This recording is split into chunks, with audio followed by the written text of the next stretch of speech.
All right, welcome back. How about this? The Trump accounts, right? You've heard about them. They're getting more and more attention, and rightfully so. How about this? So if you're born between, say, 2025 and 2028, you're probably not watching this show, definitely, right? But anyway, the government's going to put $1,000 into an account that can be invested so that the beneficiary will learn the eighth wonder of the world, which is compounding interest and returns. Family and employers will be able to top up these accounts, I think, to the tune of about $5,000 per year. But over time, by the time the beneficiary, say, turns 65, these accounts could be worth millions. But there's another important byproduct that I think that it doesn't really get talked about, and it's called education, right? Starting financial education early is a key cog in getting more and more Americans to take responsibility for themselves fiscally in their retirement years. And that's going to take a majority of the burden off of the government and Social Security. That's what I call a win-win, right? My next guest, he might agree with that. Please welcome to the show, Mr. Craig Bolanos. He's the co-founder and wealth advisor at VestGen Wealth Partners. Thanks for coming on the show, brother. I really appreciate what you have to say. I think what a lot of people don't talk about is that this is going to help educate a lot of Americans, and it might just take a little bit of the burden off the government and having so many people be uneducated and just wait for their Social Security. What do you think?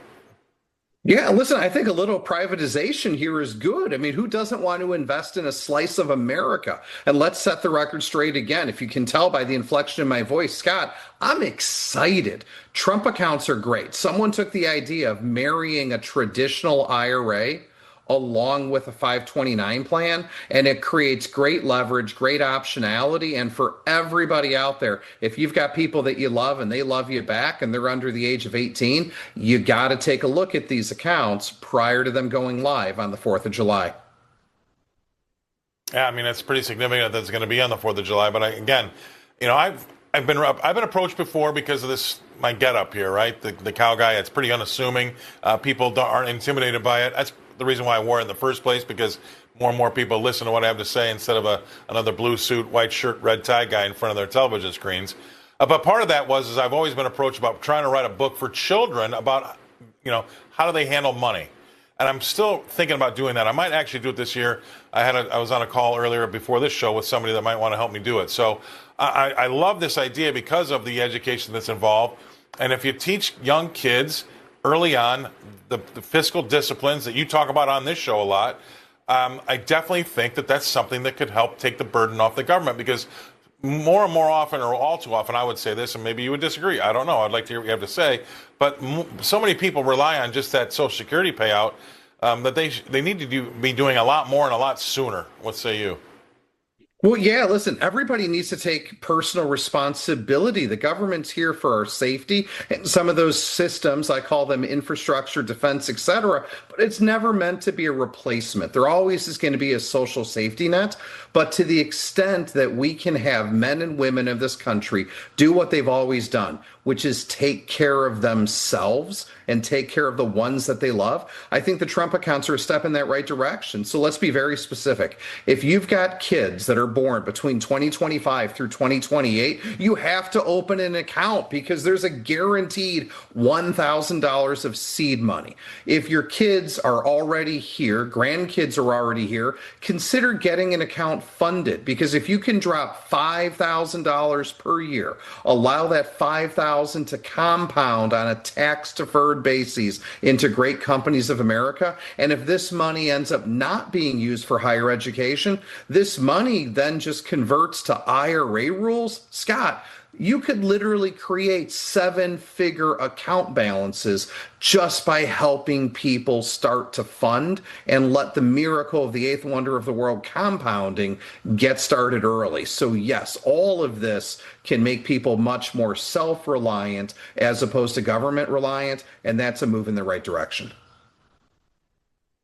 Yeah, it was one of the President Bush's, I can't remember which one, maybe you'll know, but they had the idea of privatizing Social Security because of what we're about to face here in 2032, or at the 2032 election, the 2023 running of Social Security running down. And he wanted to see the average person take control of their Social Security account and invest it. And had that happened, we would be much better off today. But it got poo-pooed out of the gate when it was a good idea 25 years ago. For the big reason is that they thought people would just waste it, blow it, and then be still back on the dole anyway, and the government would have to look after them. But had it gone through, boy, I don't think we'd be anywhere near in the trouble we are right now with Social Security. What say you? No, listen, modifications. We've overhauled the Social Security system not once, not twice, but 3 times. I remember when a certain Senator, Paul Ryan in Wisconsin, a number of years ago with President Bush, was trying to make another round of modifications. And yes, just the discussion of privatizing or investing portions of those funds, certainly controversial, certainly played in the headlines, but it doesn't diminish the fact that we need to make structural changes in order to create the solvency.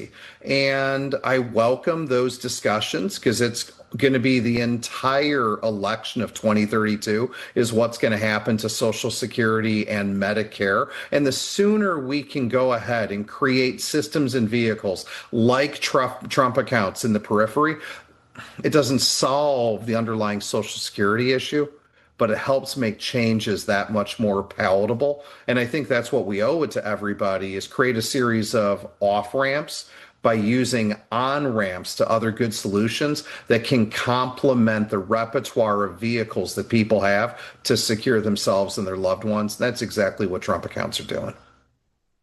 Yeah, that's awesome. That's awesome. And they've made it harder to disagree with because I can hear the cries of you're taking money out of the, babes, the young hands of our children.